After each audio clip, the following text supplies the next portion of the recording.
An alleged Capitol rioter by the name of Levi Gable was turned into the FBI by one of his own fraternity brothers. Now, the men are in their late 30s. They were fraternity brothers 15 years ago. But once a fraternity brother, always a brother, right? I mean, that's how the brotherhood of the fraternities goes. But apparently the bonds of brotherhood were not strong enough for this individual to see his friend posting videos and other posts on Facebook claiming to have participated in the Capitol riot, to where his friend said, I have to tell the FBI about this, right? You know, his duty as an American citizen, as a law-abiding American citizen, somebody who loves his country, was much stronger, thank God, than this brotherhood he created with this individual 15 years ago as part of his fraternity. Now let me read this. This is what Levi Gable had on his social media. This is according to the FBI. I was among the first people to make our way into the U.S. Capitol building. Those in the building first were there in protest of Vice President Mike Pence's statement that he would not stand with the American people and challenge the results of 2020's stolen presidential election. The proof is undeniable for anyone who takes an objective look at the accusations of election fraud, provided you are looking somewhere other than the fake news and social media. What you've just admitted to, my friend, is a federal crime, which I'm sure is probably why your friend, your former fraternity brother, felt the need to turn you in. Because you see, what you admitted to there is not just that you were in the Capitol, which is the misdemeanor, right? Misdemeanor, oh, I'm walking around the Capitol, I'm not supposed to be here, but I'm here. But you admitted that your goal was to impede a congressional event. That's a felony.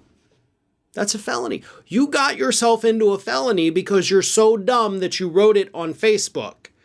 And as your friend also showed the FBI, you posted videos. Now, I do admire the fraternity brother, and I am glad that he turned this individual in. I am not trying to attack him whatsoever. I'm mocking, the bonds of brotherhood in that particular instance, because clearly love of America stronger than the bonds of the fraternity. But what I do find sad about this story is the fact that this fraternity brother had to turn him in the first place. These weren't private messages, private videos that he was texting to confidants, right? This wasn't a private journal that he kept underneath his pillow. This was social media. He put this on social media. He posted the videos on social media. And somebody had to flag these for the FBI that is supposed to still be looking for people. Like, they had to send it in and be like, all right, hey, guys, here he is, come and get him. And the FBI's like, oh, man, thank you. Apparently we never would have seen that because we don't know where the hell to look. Now, we have seen a lot of individuals that have participated in the Capitol riot that got busted because they put their crap on social media. But apparently there are still a couple of little cockroaches out there that have not had their rotting logs kicked over yet, and they're still posting this stuff, or they posted it back then and nobody bothered to turn them in. There's so many failures here that I can't even fathom. You have the failure of the social media companies. Like, they could create an algorithm by the end of the day that would basically catch every single post that mentions the Capitol riot, Capitol building, insurrection, whatever the keywords they want it to be.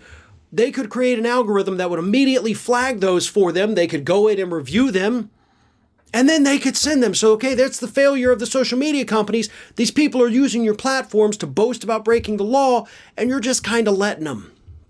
The FBI could also do the same thing. Obviously, this is an ongoing federal investigation.